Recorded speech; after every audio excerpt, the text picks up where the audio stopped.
이제 요셉 설교를 시리즈로 이제 8번에서 아마 10번까지 갈 것 같습니다. 3월 초까지 갈 것 같은데요. 혹시 이제 저희 교회 안 다니신 분들이라도 가끔 나오신 분들이라도 놓치지 말고 두 가지. 하나는 퀴즈 9개가 나가는데요. 퀴즈 문제 매주 나눠 드릴 거거든요. 해서 이름 써서 저에게 주시면 다 모아서 채점을 다 해드리고 돌려드리고 마지막에 여러분이 상상하지 못했던, 정말로 지난번에 제가 한번 뻥을 쳤는데 운영위원회 부탁을 드려서라도 좋은 상품을 드리려고 그렇게 생각하고요. 설교를 다 끝까지 들으시면 좋을 것 같아요. 다른 분들의 책이나 설교나 많이 들으시면 좋을 것 같아요. 제가 말씀드리는 관점하고 좀 많이 다르긴 할 텐데 어찌됐든 많이 들으시고 비교하고 그것들을 통해서 하나님께서 들려주시는 그 메시지가 무엇인가, 요셉 이야기를 통해서 우리에게 해주시는 하나님의 음성이 무엇인가를 잘 들으시면 좋을 것 같습니다. 오늘 첫 번째 시간으로 제목이 뭐죠? 같이 한번 읽겠습니다. 제목 읽어볼까요? 시작. 요셉 철딱선이 없음에서 시작하다. 그리고 하나님의 섭리라고 됐습니다. 이게 구약에는 많은 성경 인물들이 나오잖아요. 근데 그 인물들을 보는 두 가지 방법이 있습니다. 여러분들 그 성경을 혼자 읽으실 때도 이 방법을 쓰시면 좋은데요. 하나는 그 사람의 인생 여정을 살펴보고 어떻게 성공하고 실패했 것을 보고, 우리는 저 사람을 따라서 저렇게 하고 저 사람의 잘못된 점 우리가 알아서 우리는 그렇게 하지 말자. 그러니까 모범을 위한 해석이라고 그럽니다. 그러니까 어떤 모범을 보고 그 사람의 보고 우리에게 적용시키는 그런 해석 방법이 하나가 있고, 그러면 하나는 그렇게 안 보고요. 그 사람을 통해서 하나님의 구원 역사가 어떻게 이루어졌는가. 다시요. 단순한 모범을 보는 게 아니라 그 사람을 통해서 하나님의 구원 역사가 어떻게 되었는가. 하나님께서 그 사람을 연단시키고 훈련시키고, 조금 표현이 그렇지만 굴리시고 깎으셔서 하나님께서 그 사람을 어떻게 들어서 사용하셨는가를 보는 겁니다. 구속사적인 해석 방법이라고 합니다. 두 가지가 뭐라고요? 첫 번째는 모범, 두 번째는 구원 역사. 이 두 가지를 잘 기억하시면서 어떤 인물이든지 간에, 특별히 이제 구약은 더 많을 텐데 그 사람을 해석할 때 이 두 가지 기둥을 갖고 계시면 좋겠다는 겁니다. 그러면 어떤 방법이 더 좋은 방법일까요? 모범을 위한 해석일까요? 아니면 구속사적인 해석, 성경 해석일까요? 예? 예, 둘 다입니다. 아시다시피 항상 대답은 그렇습니다. 둘 다인데, 근데 이제 조금 조심해야 될 건 뭐냐면, 어떤 인물에서 우리는 저렇게 합시다 라고 이야기하는 거는 조금 조심해야 된다는 겁니다. 왜 그러냐면 구약에 많은 인물들이 나오잖아요. 뭐 자세히 말씀드리긴 그런데 노아도 그랬고 아브라함도 그랬고 다윗도 그랬고 솔로몬도 그랬고, 어느 한 사람이 다 완벽한 사람이 없다는 겁니다. 그렇잖아요. 아브라함은 어떻게 했어요? 예, 자기 아내를 누이라고 그래가지고 이거 완전 파렴치한이라고 제가 말씀드린 적이 있잖아요. 우리 편하게 말씀드리면 자기 아내를 팔아가지고 자기 목숨을 챙겨 먹으려고 그래? 이런 나쁜 놈이 있어? 라는 측면이 있거든요. 그러니까 어떤 한 사람을 영웅으로 생각해서 우리가 그 사람을 따라갑시다, 그 사람을 본받읍시다, 이렇게 이야기하는 거는 조금 위험할 수가 있다는 겁니다. 좋은 점이 있지만 그 좋은 점이 어떻게 이루어졌는가를 살펴봐야 되고, 무턱대고 그 사람 너무너무 훌륭한 사람이야, 그런 사람이 성경에는 없다는 겁니다. 다윗도 역시 마찬가지죠. 다윗이 대표적으로 지은 죄가 뭐예요? 간음과 살인이에요. 그렇게 치사한 놈이 없는 거예요. 그렇죠? 여러분 다윗 공부하시잖아요. 그래서 우리가 성경 인물을 볼 때, 저도 이제 설교 드릴 때 어떤 한 분을 들어서 이분 너무너무 훌륭하고 이분을 따라갑시다라고 얘기한 적은 저 한 번도 없거든요. 그러니까 우선은 구속사적인 해석을 우리가 염두에 두면서 하나님께서 그 사람을 어떻게 만들어 나가셨는가를 보는 게 좋은 방법이라는 겁니다. 그렇죠? 요셉 역시 마찬가지입니다. 미국에서 있는 아이들이 이제 한국 분들이 다 영어 이름을 주잖아요. 조셉. 저희 조카도 이 영어 이름이 조셉입니다. 우리 한국 분들도 그냥 요셉이라고 이름 짓는 분들도 있죠. 별명이 아니라 아예 이름을 요셉이라고 그러죠. 그런 분들이 있습니다. 왜 요셉을 좋아하시죠? 여러분 요셉 싫어하는 분들은 잘 없죠. 근데 왜 요셉을 좋아하죠? 첫 번째 이유요. 뭐죠? 성공했다. 또요. 하나님이 돌봐주시고 함께 해주시고 그래서 어떻게 했어요? 형통하게 되고 애굽의 총리가 됐잖아요. 그러니까 그런 좋은 모습들을 보고서 이제 요셉을 그렇게 요셉이라고 이름도 짓고 야, 요셉 너무너무 훌륭해. 요셉이 잘못한 게 뭐가 있을까요? 그러니까 요셉 전체 생애를 보면 요셉이 뭐 잘못한 게 있나요? 특별하게 잘 안 보이잖아요. 근데 저는 그렇게 표현합니다. 싸가지가 없어요. 정말입니다. 싸가지가 없을 뿐만 아니라 악해요. 정말입니다. 이제 설명을 드릴 거예요. 이제 요셉은 우리가 그렇게 생각하는 거예요. 꿈을 꿨어요. 아, 그것도 두 번이나. 두 번은 또 확인의 의미가 있잖아요. 그러니까 꿈을 꿨어요. 이 꿈을 갖고 꿈을 잃어버리지 않고 어떤 어려운 환경에서도 믿음으로 여러분 잘 아시는 보디발 아내가 유혹했을 때도 코람되어 내가 하나님 앞에 득제하리이까 나 그렇게 못합니다 하고서 억울하게 감옥으로 갔잖아요.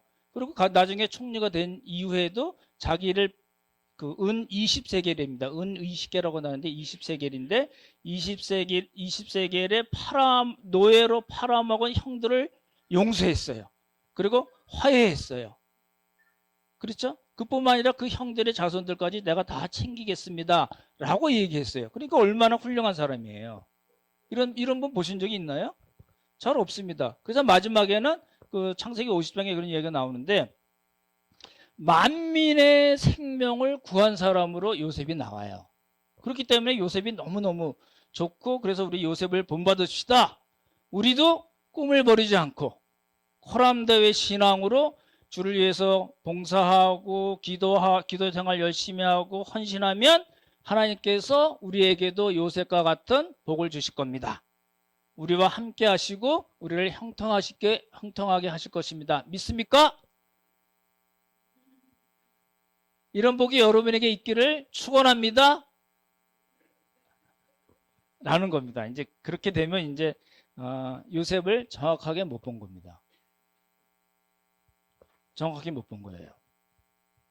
그렇게 해석하면 조금 전에 말씀드렸잖아요. 한 인물을 해석할 때 모범과 구원 역사라고 그랬는데 구속사적인 해석은 전혀 없는 거예요. 그렇죠? 그래서 우리 자식이 잘 되고 우리 가정이 복받기 위해서 요셉과 같이 이렇게 합시다로만 남는 그런 인물로 우리가 만들어버리게 된다는 겁니다. 그렇지 않습니다. 그래서 성경을 볼 때 이 동화책 보듯이 권성징악, 해피엔딩 뭐 이런 식으로 해석을 하면 안 되고요. 요셉은 두 가지로 해석하셔야 됩니다. 먼저 결론을 말씀드리면 하나님께서 원하시는 실력과 수준을 갖춘 사람으로 하나님께서 요셉을 굴리고 깎고 연단하셨다. 가 하나고요. 또 한 가지는 그것을 통해서 하나님의 구원 역사를 이루어내셨다라는 겁니다. 그 두 가지예요. 딱. 요셉의 다른 이야기가 없습니다. 요셉이 상당히 많은 분량을 차지하지만 요셉의 이야기에 있어서 핵심은 뭐냐면 꿈을 갖고 믿음을 버리지 않고 코람데오 신앙으로 용서와 화해의 사람이 됐습니다가 아니라 그게 아니라는 겁니다. 그게 아니라 하나님께서 요셉을 하나님이 원하시는 실력과 수준을 갖춘 사람으로 만들어 나가시기 위해서 요셉의 모든 생애에 일어난 일들을 하나님께서 주관하셨다. 그리고 또 한 가지는 그것을 통해서 요셉이 어느 실력과 수준이 되었을 때 하나님의 구원 역사에 하나님께서 요셉을 들어 사용하셨다라는 겁니다. 그러니까 이 두 가지를 놓치시면 안 돼요. 저는 저에게 이제 어떤 분이 카톡을 보내셨어요. 형통한 복이 있기를 바랍니다. 그래서 형통 이건 만만치 않은 건데 이렇게 썼는데 그랬습니다. 요셉의 이야기의 핵심을 먼저 말씀을 드렸고 이제 쭉 풀어갈 겁니다. 요셉이 어떤 사람이었죠? 저 이제 그 37장 퀴즈 문제 나눠드렸잖아요. 거기 자세히 나와 있으니까 보시면 좋을 것 같고 어찌됐든 간에 아버지가 그 부인이 몇 명이죠? 아내가? 둘이죠 원래는. 레아와 라헬이고 그 다음에 그 실바와 비라는 라헬과 레아의 여종을 취해서 자식을 낳은 겁니다. 그렇죠? 몇 명 낳죠? 아들, 딸을? 아들, 딸 하면, 디나도 들어가야죠. 디나 섭섭해합니다. 그죠? 그, 외동딸인데, 그죠? 그, 세겜 사건 아시잖아요. 요셉이 몇 번째 아들이죠? 11번입니다. 그죠? 요셉 11번으로 기억하시면 좋을 것 같고, 친동생 있죠? 배가 같은 친동생이 누구죠? 베냐민. 베냐민이 12번째입니다. 그렇죠? 베냐민 이야기가 여러 번 나오잖아요. 근데 야곱은 아마 요셉은 제가 요셉과 야곱 막 헷갈릴 때 좀 잘 알아들으십시오. 요셉은 야곱이 한 90살이 넘어서 난 자식입니다. 그리고 야곱이 베냐민을 할 때는 103살이었습니다. 그러니까 야곱하고 베냐민하고 몇 살 차일까요? 거의 10살 정도, 9살, 10살 정도 차이 나는 겁니다. 그쵸? 그 말씀을 왜 드리냐면 나중에 요셉이 형들에게 베냐민을 데리고 오라고 해서 베냐민을 보고서 얘가 개야? 야가 가야? 그런 거 있잖아요. 물어보는 장면이 납니다. 그 이유가 왜 그러냐면 17살 때 팔려갔는데 17살이면은 베냐민은 한 7살 정도뿐이 안 돼서 7, 8살뿐이 안 됐잖아요. 그리고 나서 몇 년 지나서 본 거예요? 퀴즈. 몇 년 지나서 본 걸까요? 형들을 몇 년 지나서 요셉이 또다시 애굽에서 봤을까요? 13년 아니고요? 20년 아니고요? 13년 하고 그리고 풍년 7년 지나고 그리고 2년이 지나서 만난 거예요. 아직 흉년이 5년 남았다고 그러니까 몇 년 지나서 본 거예요? 22년 정도 되죠. 그러니까 베냐민을 못 알아본 거예요. 그렇죠? 야가 말하던 개 아냐? 라고 물어본 겁니다. 그렇죠? 어찌됐든 그 말씀을 왜 드리냐면 형들하고 요셉의 관계가 어땠나요? 나빴죠? 되게 나빴죠? 그래서 팔아먹었잖아요. 노예로 팔아먹었잖아요. 그 이유가 뭔가는 거예요. 어느 정도 나빴고 그 이유가 뭔가를 오늘 말씀을 드리려는 거예요. 잘 보십시오. 우리 한번 성경을 찾아볼까요? 3절, 4절 같이 한번 읽어보겠습니다. 3절과 4절 같이 읽겠습니다. 1절 시작.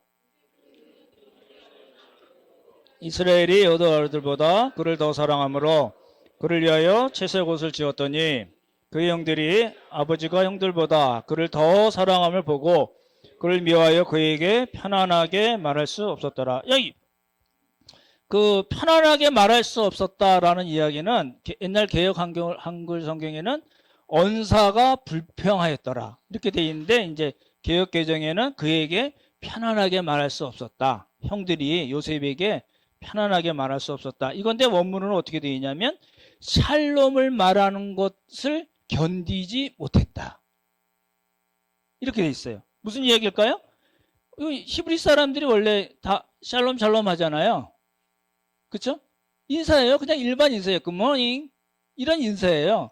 그리고 저도 카톡에 항상 샬롬 쓰잖아요. 그러니까 히브리 사람들은 샬롬을 말하니까 누구나 다부터 인사를 하는 건데 인사조차 안 했다는 거예요. 그죠? 그러니까 형들이 요셉을 어떻게 돼 있어요? 인사조차 안 할 정도로 우리 식으로 얘기하면 무시했다. 앞에 뭐 하나 붙죠? 예, 그랬다는 거예요. 예, 맞추셨습니다. 개무시입니다. 그럼 왜 일상적인 인사조차 못할 정도로 형들과 유독 형들과 요셉과의 관계가 그렇게 악화가 됐는가를 봐야 됩니다. 잘 보십시오. 그 원인은 몇 가지로 나눌 수 있는데, 첫 번째는 가정 구조가 아주 안 좋았습니다. 복잡했어요. 왜 그래요? 난 엄마들이 달라요. 그렇죠? 그래서 그런 일이 있었고, 또 한 가지는 아버지 때문에 그래요. 아버지 야곱 때문에 그렇습니다. 그리고 미성숙한 형들 때문에도 그랬고, 요셉에게도 문제가 있었습니다. 그렇죠? 이제 그걸 이제 살펴봐야 되는데, 이제 그런 가정을 뭐라고 얘기하냐면 이제 broken family입니다. 이게 완전히 깨진 가정입니다. 그렇죠? 상처 투성이인 가정이 돼버린 거예요. 그렇죠? 왜냐하면 이제 야곱이 이 네 여인을 사이를 왔다 갔다 하면서 애 놓고 그러면서 레아와 라헬이 치열하게 경쟁하고 싸우는 그런 일이 있었잖아요. 그렇죠? 왜 그러냐면 야곱은 누구를 사랑해요? 라헬만 사랑해요. 이 이상한 사람이에요. 어쩌지 돼서 결혼해서 레아가 자기도 모르게 레아랑 첫날 밤을 지냈고 또 라헬을 얻었으면 그래도 레아에게도 조금 이렇게 해야 되지 않나요? 근데 그야말로 레아를 무시한 거예요. 그리고 어떻게 했어요? 라헬만 너무너무 끔찍하게 사랑했어요. 그렇죠? 그래서 문제가 됐어요. 보십시오. 여러분, 이 가정에 어떤 풀리지 않은 문제가 있는 거예요. 갈등이 있고 상처가 있고 깨졌어요. 그게 누구 때문에 그렇다고요? 예, 아버지 때문에 그런 거예요. 1차적인 책임은요, 보십시오. 모든 가정에 나누리 아무런 문제도 없어 라고 얘기할 수도 있지만 어찌됐든 간에 숨겨져 있거나 드러난 모든 가정에서의 문제는 누구에게 1차적으로 책임이 있나요? 예? 누구에게 책임이 있을까요? 모르세요? 우리 가정에 문제가 없어서 모르세요? 여러 번 얘기를 여쭤보는 겁니다. 누구에게 문제가 있어요? 예? 예, 항장로님이 정확히 말씀하셨습니다. 아버지 때문에 그렇습니다.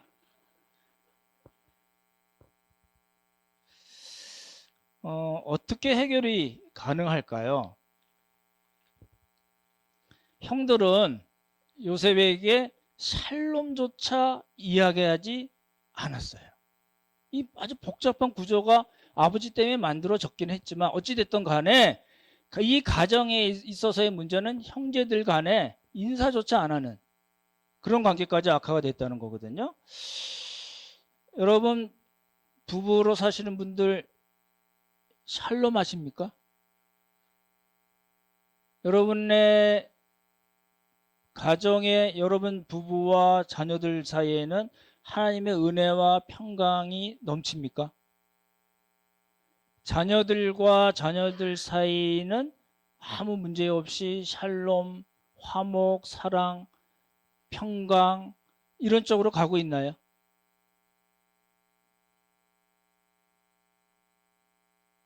예, 좋은 방법입니다. 하나만 놓으면 됩니다. 그러면 부모하고 자식과의 관계는요? 그죠? 해결 방법이 있나요? 지금은 이제 많이 발달해서 상담 치료도 받고 가족 치료도 받고 심리 치료까지도 받기도 하고 목사님들은 기도 세게 하면 하나님께서 그 가정을 축복하셔서 모든 문제가 다 없어질 거다 이렇게 뻥을 치기도 합니다. 그렇잖아요? 기도 세게 한다고 성경 공부 열심히 한다고 가족 문제가 해결될까요? 부부 문제가 해결될까요? 자식과의 문제가 해결이 될까요? 그런 걸 저는 본 적이 없습니다. 예, 어떤 분이 이렇게 했습니다. 아니요, 안 바뀝니다. 그렇지 않습니다. 상대방의 마음이 절대 그렇게 바뀌는 것이 아닙니다. 바울이 그렇게 얘기했어요. 뭐라고 했어요? 성령 충만으로 풀었어요. 다시요. 그럼 기도가 포함되고 성경이 포함되지 않아요? 포함되죠. 근데 바울은 어떻게 풀었냐면 성령 충만하면 어떤 문제가 풀릴까요? 부부와의 관계가 그리스도께서 우리를 교회를 사랑하신 것 같이 남편이 아내를 사랑하게 되고 아내가 남편에게 순종하고 복종하고 피차 순종하게 돼요.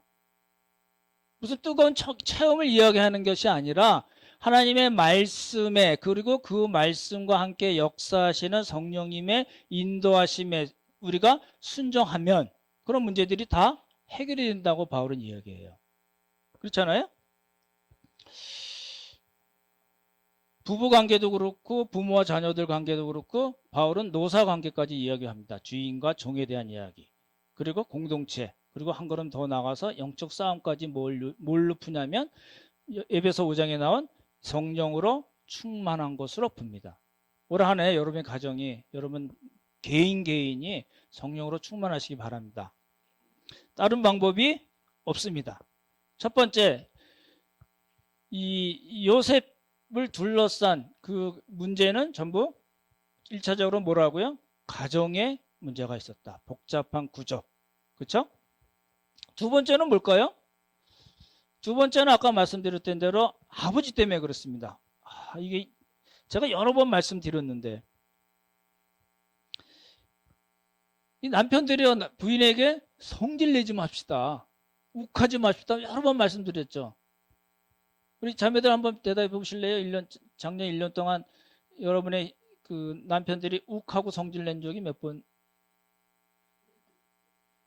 저도 한번 그런 적 있습니다. 얼마나 마음이 아프던지. 근데 이 야곱이요.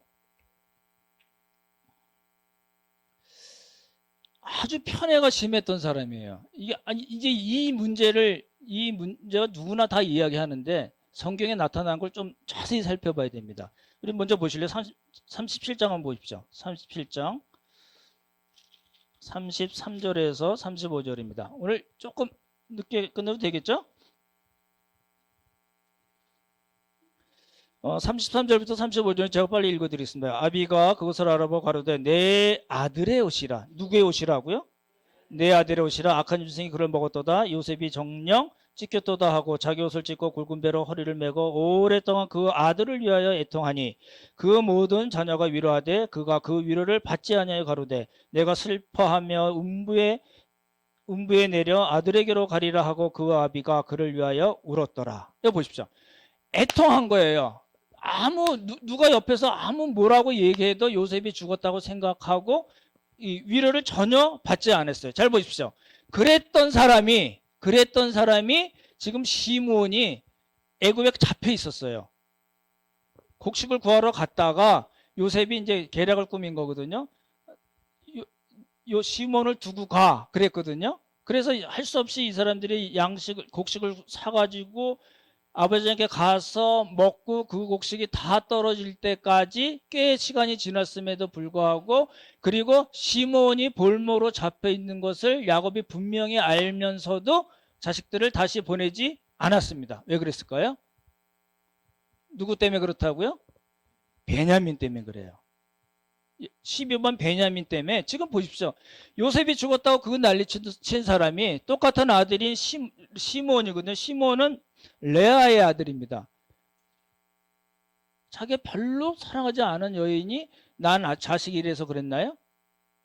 어찌됐든 간에 시몬이 볼모로 붙잡아 있고 죽었다고 본인도 생각을 했어요. 잘 보십시오. 성경 한번 찾아볼까요? 42장 한번 보십시오. 42장 36절부터 제가 읽어드리겠습니다. 36절입니다. 그 아비 야곱이 그들에게 이르되 너희가 나로 나의 자식들을 잃게 하였도다. 요셉도 없어졌고 시몬도 없어졌거늘 베냐민도 또 뺏어가고자 하니 이는 다 나를 해롭게 하미로라. 그러니까 요셉이 죽었다고 생각했고 시몬도 죽었다고 생각했는데 시몬을 위해서 애통한 장면은 전혀 나오지 않습니다. 그렇죠? 그리고 이제 베냐민을 데려가지 못하게 하는 거예요. 우리 그 44장 왜 그랬냐면 44장 27절에 나오는데 한번 보십시오. 44장 27절입니다. 우리 같이 한번 읽겠습니다. 같이 읽겠습니다. 시작.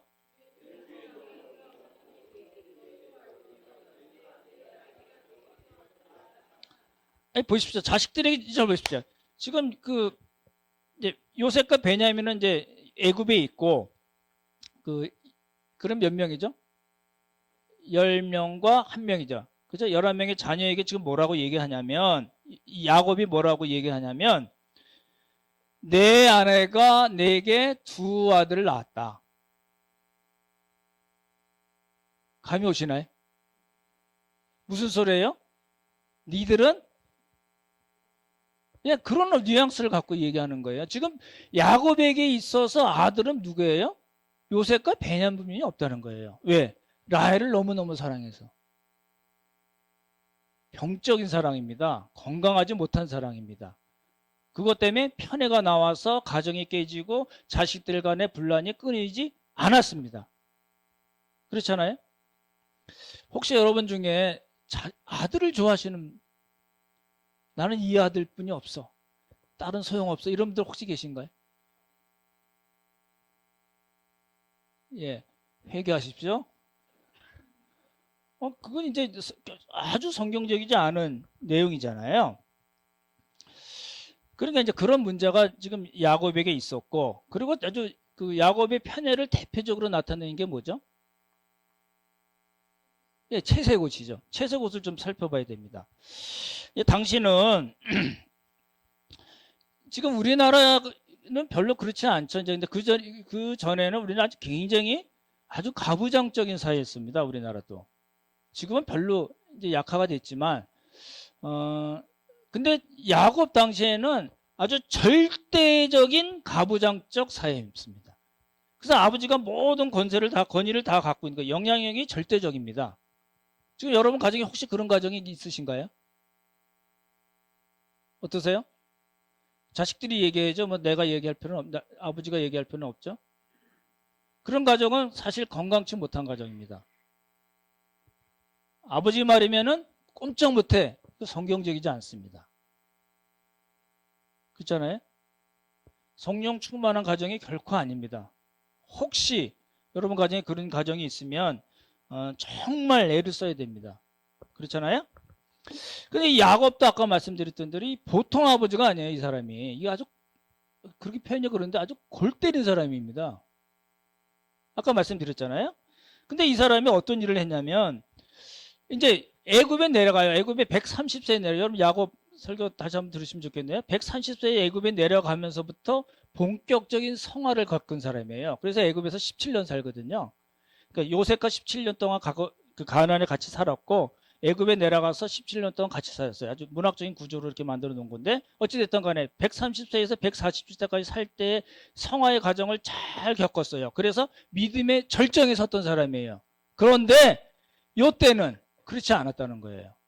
그래서 이 아버지가 어떤 일을 했냐면, 유독 12아들 중에 라헬이 낳은 아들 요셉에게만 채색옷을 입혔어요. 이 채색옷이 뭘까요?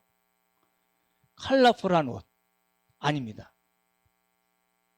예, 그렇게 많이들 해석하시는데 그렇지 않고요. 이게 왜 그렇게 됐냐면, 히브리 성경에는 그렇게 안 돼 있는데, 여러분 아시는 알렉산드리아에서 이제 히브리가 유대 사람들이 많이 살았거든요. 그러니까 이 사람들이 요청한 거예요. 이게 너무 어렵다. 히브리 우리 모르는데. 몰라요. 모르니까 뭘 알았냐면 헬라어를 알았거든요. 그래서 히브리어를 헬라어로 바꾼 성경이 있잖아요. 70인역. 셉터진트라는 거거든요. 70역, 인역.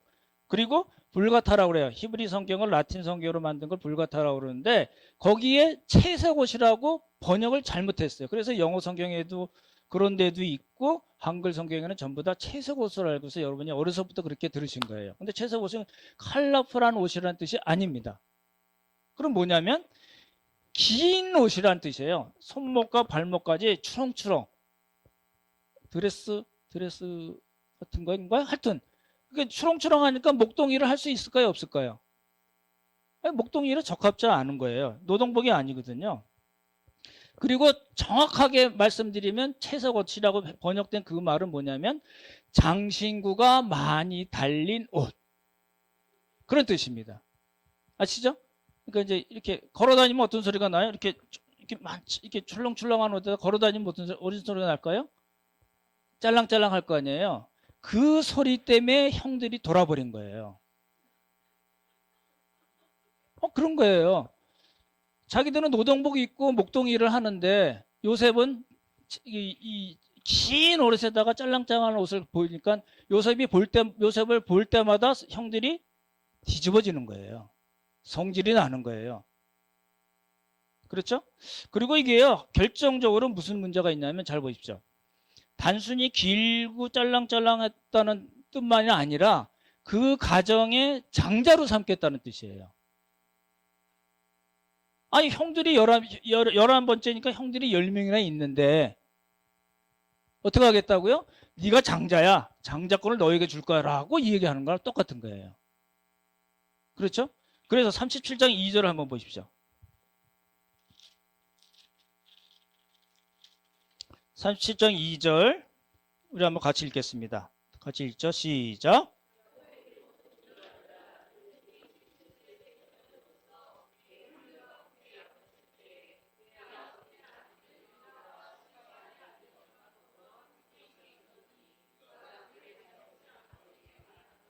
예, 그 요셉이 17살 때 뭘 했다고요? 그 형제와 함께 양을 쳤다. 보십시오. 지금 말씀드렸잖아요. 채색 옷이 어떤 옷인가 말씀드렸잖아요. 그래서 이제 우리 달리 해석을 해야 돼요. 야곱이 형들과 함께 양을 쳤을까요?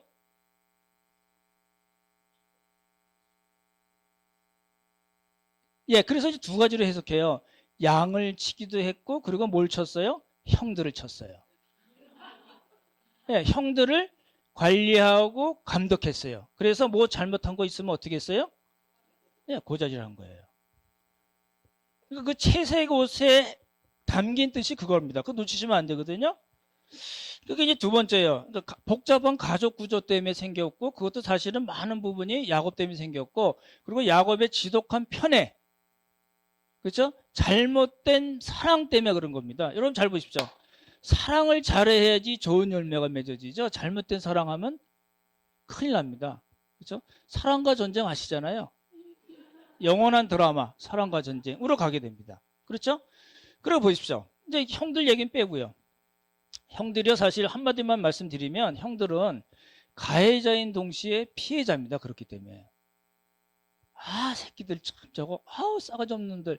그렇게 불렀는지 모르지만 그 사람들이 어떤 사람들이에요? 엄청난 피해를 본 사람들이에요. 누구로부터 피해를 봤어요? 복잡한 가족 구조로부터 피해를 받았고, 아주 악한, 아주 잘못된 편애를 가진 아버지에게 피해를 본 사람들이에요. 그리고 또 다르게 얘기하면 요셉에게도 피해를 본 사람이에요. 그죠? 보십시오. 그럼 요셉 하면 여러분 어떤 이미지가 떠오르나요? 반듯하고 또요. 꿈을 잃어버리지 않고 코람데오 하나님 앞에 서잖아요. 코람데오의 신앙을 가진 사람. 용서와 화해의 사람. 그럴까요? 요 당시 요셉이 그런 사람이었을까요? 네, 그렇지 않다는 겁니다. 그래서 저는 그렇게 썼어요. 센스리스, 눈치 없고, thought리스, 생각이 없고, 그렇죠? 철딱선이 없는 17살 소년. 예? 그렇잖아요? 근데요, 잘 보십시오.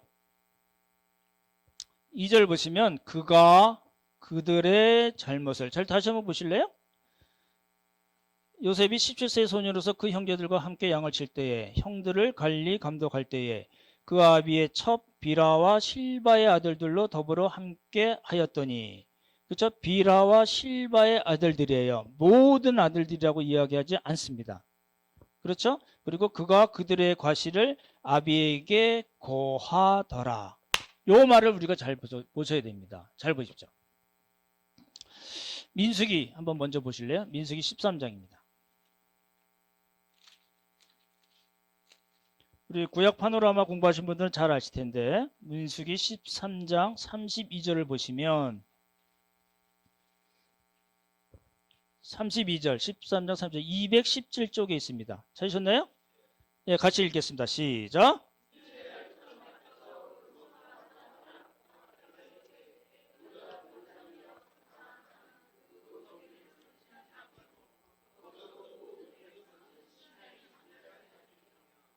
예, 보십시오. 왜 신명기를 저기 민수기 13장을 읽었냐면 민수기 13장에서 가데스 바나에서 좀 출애굽해서 시내산에 한 1년 정도 있다가 가데스 바나로 한 2개월 정도 걸렸겠죠? 가서 12 정탐꾼을 보냈는데 10명의 정탐꾼이 돌아와서 뭐라고 얘기했냐면 악평하다라고 되어 있습니다. 뭐라고요? 악평하다. 왜요? 너무너무 좋아 보이는 10명 여호수아와 갈렙은 너무너무 좋고 그들은 우리의 밥입니다. 그랬는데 이 10명의 사람들은 뭐라고 그랬어요? 우리는 저들에 비하면 메뚜기 같아요. 우리가 저들의 밥이 될 거예요 라고 그 땅에 대해서 뭐라고 얘기했어요? 악평했습니다. 잘 보십시오. 이 악평했다는 단어가 어디에 나오냐면 이 야곱 이야기에 나오는 겁니다. 잘 보십시오. 그가 그들의 잘못을 아버지에게 말하더라. 요게 악한 비방이란 뜻입니다. 히브리 언어로 악한 비방이라는 단어가 여기에 쓰였어요. 잘 보십시오. 그러니까 보십시오. 단순히 요셉이 형들이 잘못한 거를 꼬질렀다. 그런 말 쓰죠? 꼬지르거나 고자질했다. 자식이 좀 싸가지가 없네. 이런 차원의 이야기가 아니라는 겁니다. 제가 오늘 아침에 오면서 집사람에게 물어봤어요. 잘못한 사람이 더 잘못한 건가? 고자질한 사람이 더 잘못한 건가? 누가 잘못한 거죠? 예? 둘 다긴 하지만 더 잘못한 사람 누구죠? 예, 잘못한 사람이 더 잘못한 거라고 저희 집사님이 그러셨습니다. 그렇죠? 근데 여기는 그런 차원의 이야기가 아니에요. 단순한 고자질이 아니라 어떤 의도를, 악한 의도를 가지고 의도적으로 그 사람에 대해서 악평한 겁니다. 그것도 고르고 골라서 선별해서 질이 나쁜 것만 아버지에게 다다다닥 이야기했다라는 뜻입니다. 그러니까 이 요셉이 좋은 사람일까요? 요 당시에. 지금 우리는 요 애굽의 총리가 된 요셉을 지금 17살 요 소년에다 끌어다 쓰는 거예요. 그렇지 않습니다. 그렇게 하면 성경을 잘못 보시는 거고, 요 17살 때 꿈을 이야기하고 두 번이나 이야기하고 형들의 잘못을 아버지 야곱에게 이야기한 요 때의 요셉은 어떤 사람이었을까요? 예, 단순히 미성숙하다기보다는 자식이 아주 되게 나쁜 놈입니다.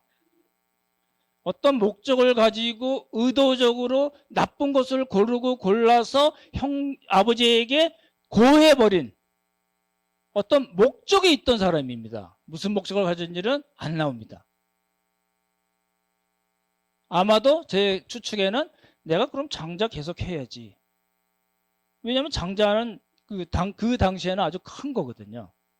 재산을 2배로 받고 가족을 다 자기가 관리할 수 있는, 감독할 수 있는, 다스릴 수 있는 그런 위치에 있는 거거든요. 그러니까 구약에서 장자권은 굉장히 중요하거든요. 근데 이 장자권이 누구에게 갔어요? 요셉에게 가긴 갔지만 물질적인 걸로만, 눈에 보이는 것만 갔어요. 므낫세와 에브라임에게만 갔고, 영적인 장자권은 넷째인 유다에게 갔어요. 그래서 예수님이 그 유다를 통해서 메시아로 오시는 거거든요. 그죠? 지금 요셉은 잘못 생각했던 거고 아주 나쁜 짓을 했던 사람입니다. 단순한 고자질이 아닙니다. 그러니까 잘못한 사람보다 의도를 가지고 악평하고 자기 어떤 특별한 목적을 위해서 이야기한 사람이 더 나쁘지 않을까요? 그렇게 봐야 됩니다. 그렇죠? 그러니까 단순한 철부지, 철딱선이 없는 애로 우리가 볼 수가 없습니다. 이제 그런 겁니다. 이제 복잡한 가족 구조, 그리고 잘못된 편애를 한 아버지 때문에, 그리고 요셉 때문에 문제가 생겼고, 한 가지 더 이제 문제가 생긴 거죠. 뭐죠? 결정적인 사건이 나옵니다. 꿈 이야기입니다. 그렇죠? 시간상 다 못 읽고, 여러분 그래서 퀴즈 문제를 자꾸 열심히 보시고 성경 보시면 좋을 것 같아요. 2번의 꿈을 꿨는데 무슨 꿈이죠? 첫 번째는 죄송합니다. 제가 지금 16페이지까지인데 10페이지 뿐이 못 나갔어요. 요셉이 단이 꿈을 꿨는데 요셉이 단이 딱 일어나고 형들의 단이 요셉에게 절을 하는 꿈이 나와요. 그리고 두 번째 또 꿈을 꿨는데 해와 달과 11별, 딱 형들이잖아요. 그죠? 디나는 치지도 않거든요. 그래서 딱 11별이 요셉에게 자기에게 절하는 꿈을 꿨다고 이야기했어요. 이게 싸가지 없는 놈입니다. 왜 그러냐면요. 잘 보십시오. 신중하지 못했어요. 그리고 상처투성인 형들을 전혀 배려하지 못했어요. 그렇죠? 그리고 그 꿈이 어떤 뜻인지 정말 확실했으면 그렇게 얘기할 수 없었을 거예요. 그렇죠? 그래서 무분별하게 나오는 대로 생각나는 대로 이야기했어요. 생각나는 대로 얘기했다가 제가 얼마나 혼나는지 아세요? 신중하게 배려하고 분별을 잘해서 천천히. 그래서 말 빨리 하는 사람 실수 많이 합니다. 그렇잖아요? 그리고 이게 정말 무슨 뜻인가를 하나님으로부터 하나님께 물어서 하나님의 뜻을 명확하게 알지도 못하고 그냥 해버린 겁니다. 지금 상처받은 그 형제들 입장에서는요. 그야말로 이렇게 왕뚜껑입니다. 뚜껑이 열리는 수밖에 없는 겁니다. 그런 겁니다. 그렇잖아요? 그래서 요셉을 그렇게 얘기해요. 보라! 꿈의 사람이 오도다. 이 형들이 붙여준 얘기거든요. 멀리서 오니까 야, 저 꿈의 사람이 온다. 어떻게 해요? 잡아 죽이자 이거죠. 꿈을 앞서 싹 없애버리자는 이야기잖아요. 꿈의 사람, 비전의 사람, 하나님께서 주신 비전인가요, 이게요? 나중에 말씀드리겠지만 이 두 꿈에 대해서 요셉이 그 꿈을 품에 안고 코람다의 신앙으로 견디어서 애굽의 총리가 됐을까요? 그렇지 않습니다. 나중에 형들이 와서 절할 때 요셉이 자기가 꾼 꿈에 대해서 생각은 했다고 이야기 나와요. 생각이 난 거지 그 꿈이 이루어졌다고 생각한 것이 전혀 아닙니다. 나중에 들으시면 아실 것 같고요.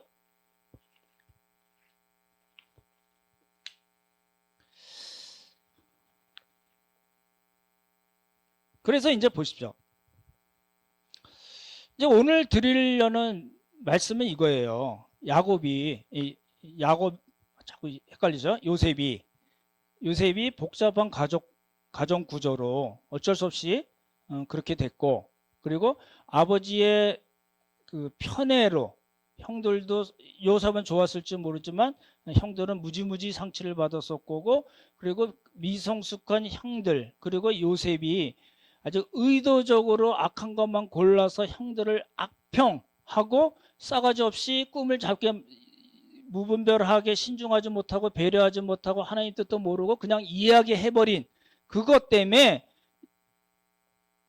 어떤 문제가 생겼냐면 요셉은 이제 입학을 하게 되는 겁니다. 어디 입학할까요? 지금 이제 우리 군대식으로 얘기하면 들어가는 건 뭐라고 그러죠? 입대하는 겁니다. 무슨 뜻일까요?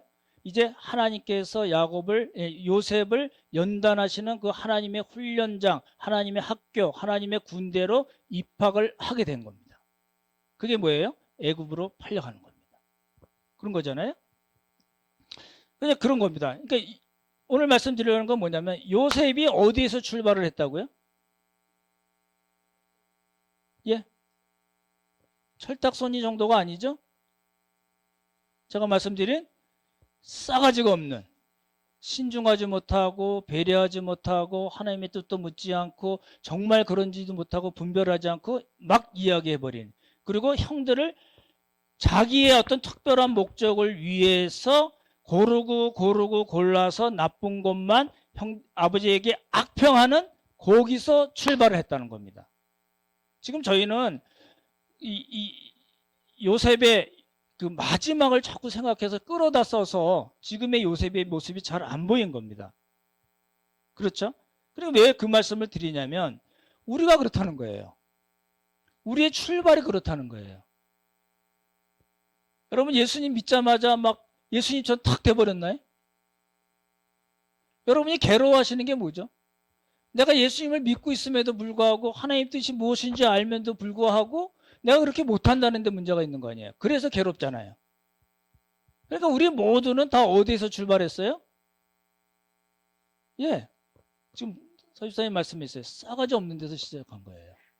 신중하지 못하고 배려하지 못하고 상대방의 마음을 헤아리지도 못하고 하나님의 뜻도 모르고 그냥 막 이야기해버리고 내가 하고 싶은 대로 막 해버려서, 그래서 그런 수준에서 우리가 시작을 했다는 겁니다. 그렇잖아요? 어떤 분은 애굽에 가 있는 분들 있을 거예요. 어떤 분은 감옥에 들어가 있는 분도 있을 거예요. 요셉으로 얘기하자면. 어떤 분들은 감옥에서 꿈을 해석해서 석방되지 못하고 2년 동안 또 썩는 과정이 있거든요. 그런 과정에 있는 분들도 있을 거고, 어떤 분들은 바로 앞에 섰을 수도 있고, 어떤 분은 22년 넘게 만에 형제들을 만나는 그 자리에 있을 수도 있고, 어떤 분들은 아버지 야곱을 만나는 그 자리에 있을 수도 있고, 어떤 분들은 형들에게 나의 해골을 가나안 땅에 너희가 나갈 때 내 해골을 데리고 갔으면 좋겠다고 유언하는 그 단계에 가신 분도 있을 수 있어요. 어찌됐든 간에 우리가 어느 수준에 있든지 간에 중요한 건 뭘까요? 하나님이 여러분을 놓치지 않는다는 겁니다. 결코 놓치지 않으세요. 그래서 여러분이 지금 힘든 거예요. 하나님은 그냥 놔두셨다가 하나님 나라 쏙 들어가시면 좋을 텐데 하나님 그렇게 안 하신다는 거예요. 하나님이 원하는 수준까지 여러분을 끝까지 끌고 가시겠다. 연단하시겠다는 거예요. 뜨거운 불물 속에 넣어가지고 녹여버리겠다는 거예요. 잘못 튀어나온 거 깎아버리시겠다는 거예요. 그래서 어떻게 만드시겠다고요? 하나님이랑 같이 놀만한 사람으로, 그런 실력과 수준의 사람으로 만들어 나가시겠다라는 겁니다. 그걸 성경에서 뭐라고 표현하냐면 하나님이 함께 하시고 형통하게 하셨다라는 겁니다. 그러니까 형통의 복이 여러분에 있기를 바랍니다 하면 여러분 어떤 생각을 가져야 될까요? 겁나네. 그런 생각 가져야 됩니다. 하지만 벗어날 방법이 없으니까, 거기서 벗어날 방법이 없죠. 예수 믿고 있다가 여러분 막 세상에 돌아다니다가 쏙 들어갈 생각하시나요? 하나님이 허락하지 않으세요. 그러니까 어떻게 해야 돼요? 하나님의 훈련장에 들어가실 때마다 할 수 없는 거예요. 하나님 잘 견디고 인내하고 하나님의 의지에서 이 코스를 잘 마치게 해주세요 라고 기도할 수밖에 없는 거예요. 하나님 아시잖아요. 내가 성질 더럽고 말빠르고 자식들에게 상처 주고 부인에게 상처 주고 남편 말 안 듣고, 중요한 겁니다 이게. 그런 사람이라 하더라도 하나님께서 나와 함께 하시고 훈련시키시고 형통하게 하셔서 하나님께서 원하시는 사람으로 만들어 가실 줄 믿습니다 하고 감사로 들어가는 거예요. 딴 방법이 없어요. 어디 갔다 딱 들어올 수가 없는 거예요. 그렇잖아요? 오늘 말씀을 마치겠습니다. 하나님께서 우리를 이제 초대하시는 겁니다. 이 좋은 초대가 아니에요. 반갑지 않아요. 정말 달갑지 않은 초대예요. 근데 어떻게 하겠어요? 하나님이 그렇게 하시겠다는데.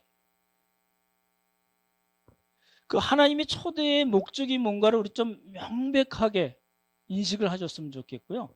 그렇죠? 그걸 통해서 하나님께서 우리를 어떻게 만들어 나가고 싶어 하시고 또 어떻게 만들어 나가실 건가. 그래서 내가 생각지 못한 이런 어려움에 처하게 됐구나. 그리고 앞으로도 또 그러겠구나. 그거 지나면 좀 편하려나 생각했더니 또 그렇지 않고 또 문제가 생기고 또 아프고 요양병원 갔다가 하나님 나라를 부르시는 거야 라고 여러분의 인생 스케줄을 생각하고 계셔야 됩니다. 그게 더 편해요. 방법이 없잖아요. 우리의 수준이 그러니까. 하나님이 가만 놔두시면 좋을 텐데 가만 놔두시는 그런 분이 아니라는 거예요. 그렇잖아요?